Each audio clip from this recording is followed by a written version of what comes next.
Hello my friends, welcome or welcome back to my channel. My name is Novella. Today is Wednesday and that means a book haul this time. And I've bought a whole bunch of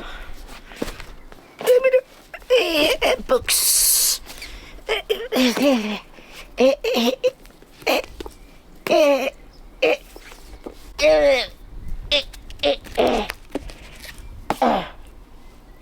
Yeah, I'm still here. Okay, let's put this back. So yeah, I bought a whole lot of books. There's also a couple of books from the library.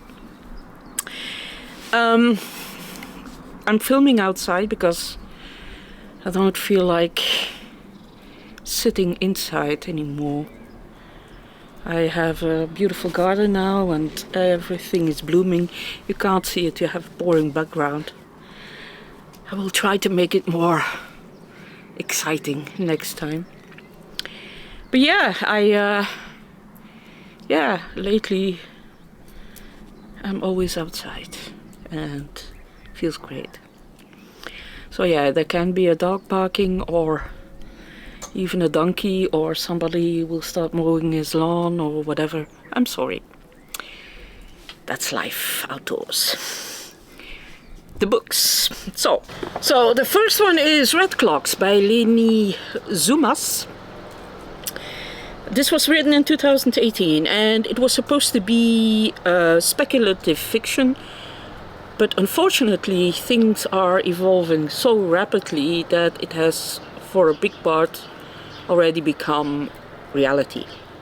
So it talks about a couple of women and pregnancy, and there's a woman who is single. She's a teacher and a biographer and she really wants to get pregnant, but as from the 15th of May, I believe it's illegal for single women to have a baby and to have IVF. So she does everything to get pregnant before that date. And then there's a young girl, 14, 15, who had a little boyfriend and became pregnant, and she's seeking for a termination, and that is illegal too. And then there's also a mother of two children who is a bit stuck in her life, and life hasn't brought her what she thought it would bring. And so this is a kind of story that has become more and more reality, and it's gripping, it's very good, it's well written, and I really enjoy it. Another about motherhood is Katixa Agirre. And she is a Basque author from Spain, and she has written Mothers Don't. This is published by 3 Times Rebel, and this is the story of a highly pregnant journalist, and she has a toddler too, and there's an old acquaintance of her who recently killed her 2 babies. And she wants to write about that story because she still feels some connection to that woman. And so it's partly about her as a mother, and if you can be a good author when you are a mother at the same time, especially with very young children. And if you... if women that kill their babies are sane or not, and how in Europe we deal with it. It's a very good book. It's translated by Kristen Addis. Very good. The Yevgenia Belorusets, Lucky Breaks. This is a very recent book that talks about how women perceive the Russian-Ukrainian war and what they do to survive. So yeah, I'm really intrigued by this book. Lucky Breaks by Yevgenia Belorusets. And then I also bought Connemara. This is not yet translated in English as usual because it takes ages to get translated, but it is Connemara by Nicolas Mathieu.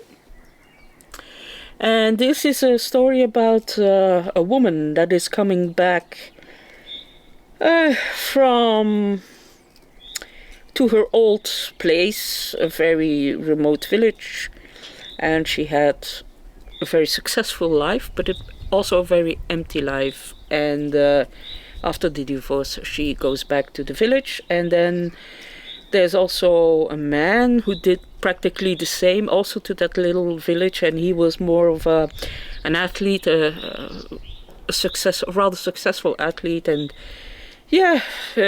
finally they meet each other and they begin a relationship. Apparently it's very good, so I'm looking forward to it. Connemara by Nicola Mathieu. Then I have from the library David Markson, Wittgenstein's Lover. So Kate thinks she is the last human on Earth, and she lives in the abandoned museum that she finds on her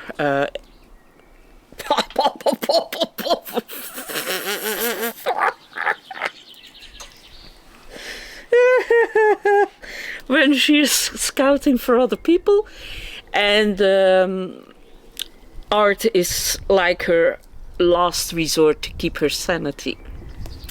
Wittgenstein's Lover by David Markson. And a lot of smoke. Smoke gets in my eyes.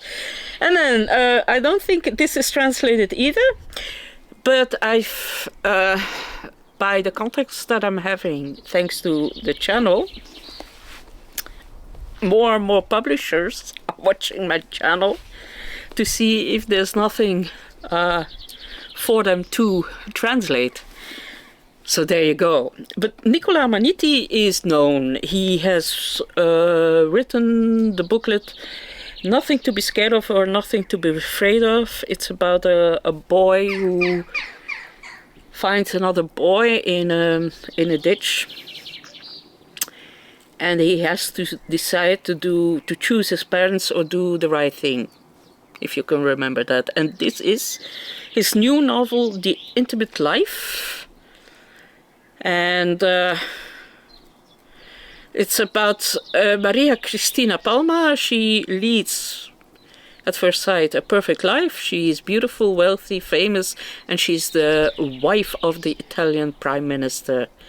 And the world revolves around her. And then on a party she meets a friend of her deceased brother, and she receives a little video that changes everything. The Intimate Life by Niccolo Ammaniti. Translated, guys. This one is Chinese. In Dutch, the title is the spijker, the nail, but in English, it's Cocoon by Zhang Yueran. Zhang Yueran, the spijker. I'm really curious. This is about a lifelong friendship between a boy and a girl, I believe. Li and Cheng. And I'm really curious. This is a Chinese novel. Smoke gets in my eyes. And this is The Violet Hour. This is the last hours of several well-known people like Susan Sontag, John Updike, Dylan Thomas, Sigmund Freud, Maurice Sendak, and James Salter. So it are their last minutes and hours on life, I believe, when they come to terms with their end. Then I bought this entirely for its cover. How to Gut a Fish. This is a series of short stories by Sheila Armstrong. How to Gut a Fish by Sheila Armstrong. Let's see here. On a boat offshore, a fisherman guts a mackerel. As he anxiously awaits a midnight rendezvous, villagers one by one disappear into a sinkhole beneath a yew tree. A nameless girl is taped, bound, and put on display in a countryside market, and so on, so on, and so on. This I'm currently reading and really enjoying it. The Horse of Celine by Juanita Cassay. This was written in 1971, I believe, and is republished by Tramp Press in 22. This is about Michael. He lives on the west coast of Ireland, and he sees a woman with very white hair, almost white, not blonde, but really white, and he is mesmerized by her and by the way she lives. She lives with travelers, and that's about as much as I know of it. The Horse of Celine by Juanita Cassay. Really well written. I'm slow reading this. Then I also bought the works of Guillaume Dustin. And in my room, I'm going out tonight and Stronger Than Me. This guy is passed away in 2005. And he worked as an administrative judge in France before turning to writing full-time. He is the author of 8 books. So yeah, I'm really curious to read about this. And then I have Happy by Nicola Barker.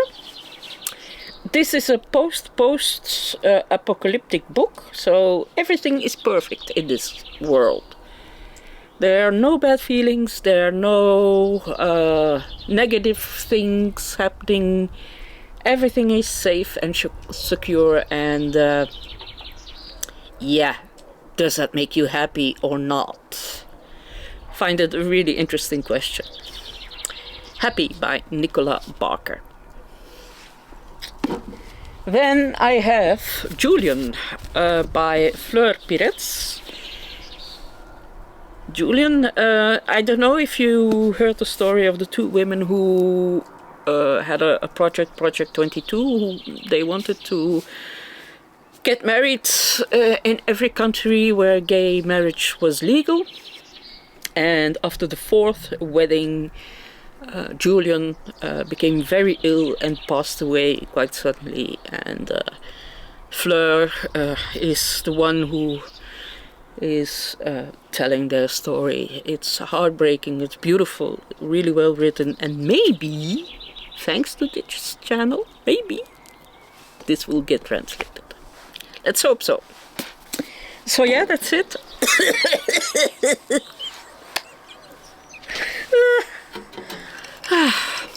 This is a sort of a sugar-free lemonade, but no, it's not sweet at all. This is a basil ginger, and it's really delicious and refreshing. I need it after all that smoke. There you go. Thanks for watching. I hope to see you on Friday. Talk to you later. Bye-bye.